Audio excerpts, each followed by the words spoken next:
The Xiaomi Redmi A5 4G is a very affordable budget smartphone for under 100 euros. Now I got it for 95 euros, but I even found some under 80. And today we will take a look what we get for that price, and let's start right away with the unboxing. Alright, so inside of the box you get a safety and a warranty card, a USB Type-C to USB-A cable, and a SIM pin. There's no charging brick and also no case, but therefore we of course get the phone.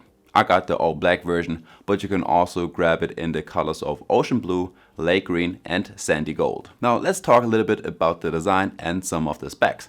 Now with the Redmi A5 you will get a cheap but nice looking smartphone in my opinion. So even though this phone is a huge smartphone with a 6.88 inch display and a length of 17.1 centimeters, it only weighs in at 193 grams, which is fairly light for a smartphone that size, but that's due to all of the plastic. It's basically all plastic on here, but that's alright for a sub 100 euro smartphone. So as I just told you, I have the black version, which comes with a matte black frame and backside, which look very nice, and you don't even see any fingerprints on here.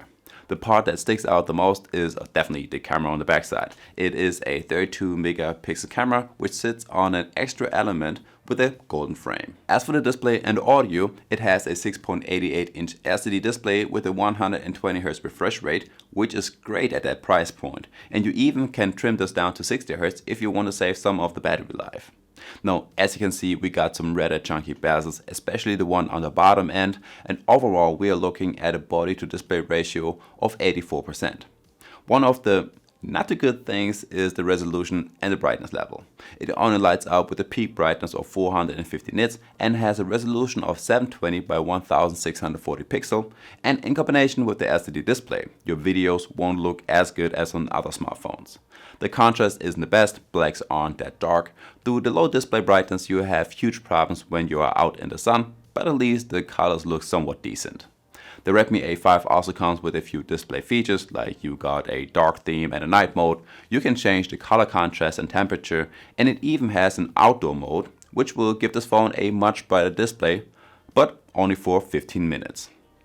As for the audio, the A5 only has a mono loudspeaker on the top end, which has a decent loudness I would say, but the quality is below average, but you certainly can live with it.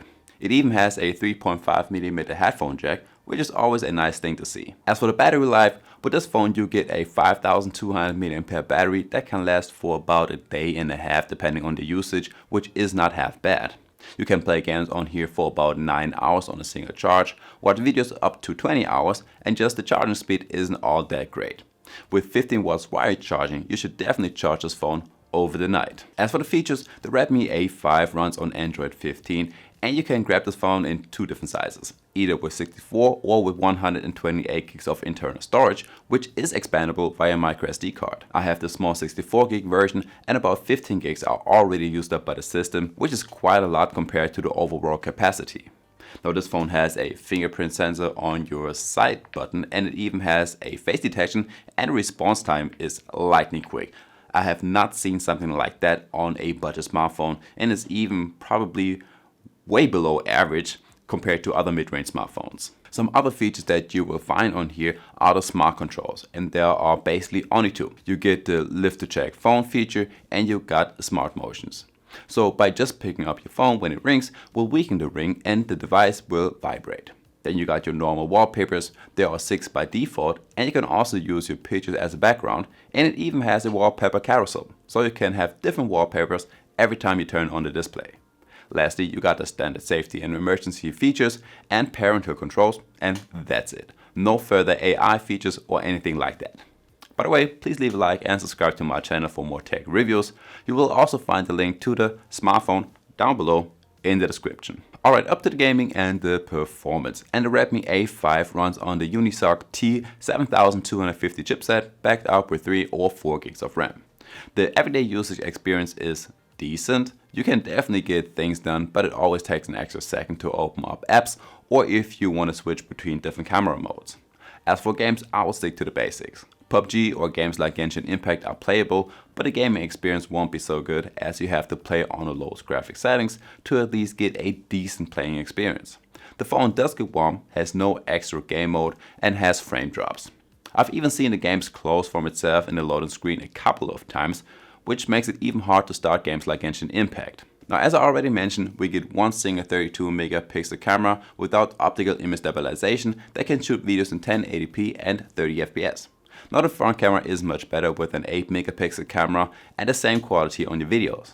At least we got some photo modes like a portrait mode with a slider for the depth of field. There is Ultra HD, a night mode, and time lapse.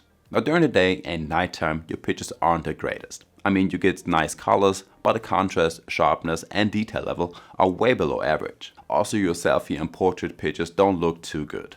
Photos look very bright and colors aren't that punchy anymore, and the default background blur is a little bit much, I would say.